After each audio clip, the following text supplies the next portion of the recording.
श्री स्वामी प्रसाद मौर्य एक बार फिर से सुर्खियों में आ गए हैं। इस बार उन्होंने दिवाली और देवी लक्ष्मी पर विवादास्पद पोस्ट कर दिया है। स्वामी प्रसाद मौर्य ने अपने पोस्ट में लिखा है कि अगर देवी लक्ष्मी से भला होता तो करोड़ों नौजवान बेरोजगार न होते और देश में 80 करोड़ लोगों को 5 किलो चावल पर जिंदगी बितानी ना पड़ती। उन्होंने यहां तक लिखा कि देवी लक्ष्मी से भला होता तो दुनिया के गरीब देशों में भारत नहीं होता। स्वामी प्रसाद मौर्य के इस पोस्ट से साधु संतों में खासी नाराजगी अब देखी जा रही है। पोस्ट भी इस वक्त आपकी टेलीविजन स्क्रीन पर हम आपको दिखा रहे हैं और ये ऐसे वक्त पर हुआ है जब देखिए पूरा का पूरा देश या दुनिया में जहां पर भी भारतवंशी रहते हैं वो वहां पर जरूर महालक्ष्मी की आराधना करते हैं, पूजा अर्चना दिवाली के मौके पर की जाती है। लेकिन ऐसे समय में हिंदू आस्था पर इतनी बड़ी चोट पहुंचाई है स्वामी प्रसाद मौर्य ने, जिसका चौतरफा अब विरोध भी हो रहा है। खास तौर पर साधु संतों में इसको लेकर खासी नाराजगी देखी जा रही है। वो जिक्र करते हैं इस पूजा का, मां लक्ष्मी की पूजा पर ही उन्होंने सवाल उठा दिए। आपके बयान को लेकर कई लोगों ने आपत्ति जताई है, इस पर क्या कहना है? पहली बात तो मैंने कोई ऐसा बयान दिया ही नहीं कि लोगों को आपत्ति दर्ज करनी चाहिए या लोगों की भावनाएं आहत होनी चाहिए। मैंने सच उजागर करने की कोशिश की कि सही मायने में घर की लक्ष्मी गृहिणी होती है, इसलिए अगर घर में सुख संपदा वैभव चाहते हैं, घर को स्वर्ग बनाना चाहते हैं, तो अपने घरवाली का सम्मान करिए। देश के 80 करोड़ लोग आज भी गरीबी, लाचारी, बेबसी की जिंदगी जी रहे हैं, जिनकी जिंदगी का आधार ही 5 किलो 10 किलो चावल पे आगे खत्म हो जाता है।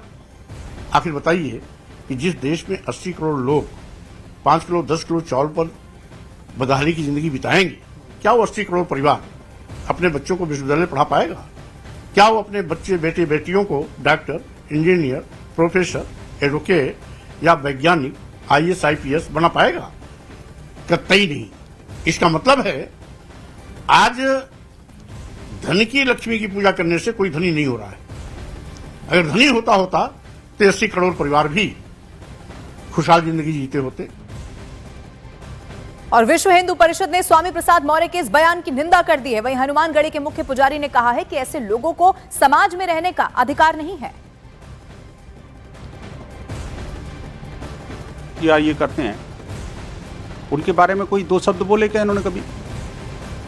अखिलेश को माफी नहीं मांगनी चाहिए क्या? आप देखिए कि भारत के अंदर रह करके वेटिकन की वकालत करते हो, मुझे तो ऐसा लगता है जैसे इन्होंने ठेका लेकर के पोप से कोई पैसे खाए होंगे, जो इस तरह से दिवाली को इस तरह से बदनाम करने की कोशिश कर रहे हैं।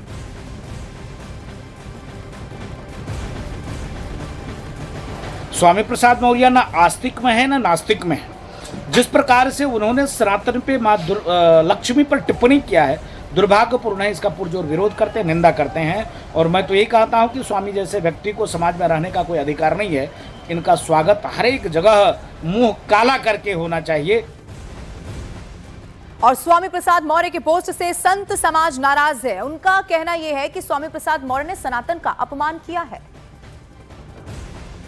से कोई ज्ञान ही नहीं है। विक्षिप्त मानसिक रोग से पीड़ित इसको किसी विशेषज्ञ चिकित्सालय में जाकर के अपना मानसिक रोग का इलाज कराना चाहिए। इसे कोई ज्ञान ही नहीं है कि हमारे यहाँ सदियों लाखों वर्ष पुराना जब हमारे राघवेंद्र सरकार रावण पर विजय प्राप्त करके लौटे तब से दीपावली मनाया जाता।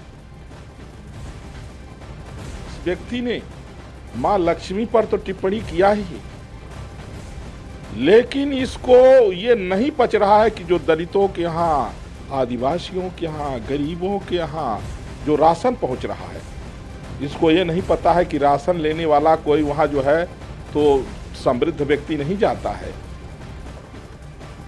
और स्वामी जितेंद्रानंद सरस्वती ने स्वामी प्रसाद मौर्य के बयान को मूर्खतापूर्ण बता दिया है। तो महामंडलेश्वर विष्णुदास ने कहा है कि ऐसे लोगों को इलाज की जरूरत है। इस मूर्ख को कौन समझाए कि लक्ष्मी की पूजा कहाँ नहीं होती है। वो डॉलर को पूछते हैं कि नहीं, इन्होंने देखा है चीन के पूजा पद्धतियों को इनको पता भी है।